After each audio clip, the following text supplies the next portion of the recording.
Çekin. Zaten kitap var çocuklara. Kitaplar çalınıyor.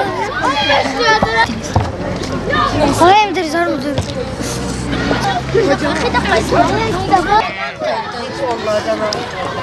Kavgaya girecek. Peygamber Sevdalılar Vakfı'nı her sene düzenledi. O da onu yasa tebaasıyla bugün 3 gün boyunca Yeniçeri İmam Hatip Ortaokulu'nda stand açtık. Bu sınava arkadaşlarımız, kardeşlerimiz katılıyor.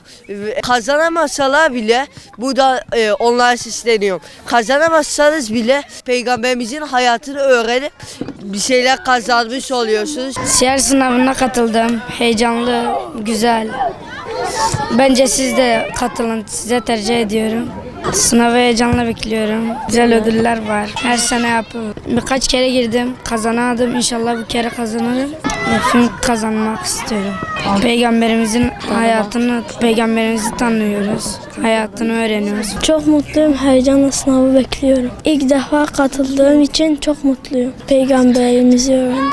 Herkesin sınava katılmasını tavsiye ediyorum. Siyer sınavına katıldığım için çok mutluyum. Güzel bir mutlu. 2 defa katıldım. Bir şey elde edemedim. İnşallah bu sınavda kazanırım.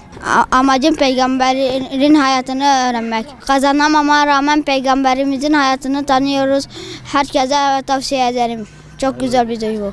Siyer sınavına katıldığım için biraz heyecanlıydım. Sonra kazanmadım ama Hz.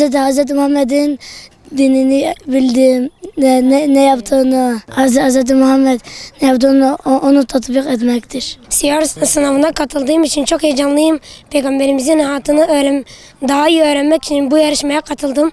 Çok heyecanlıyım. Günce bir saat, 1,5 saat falan Peygamberimizin hayatını hem okuyorum hem uyguluyorum. Onun hayatını daha iyi öğrenmek için o yarışmaya katıldım. Herkese tavsiye ediyorum.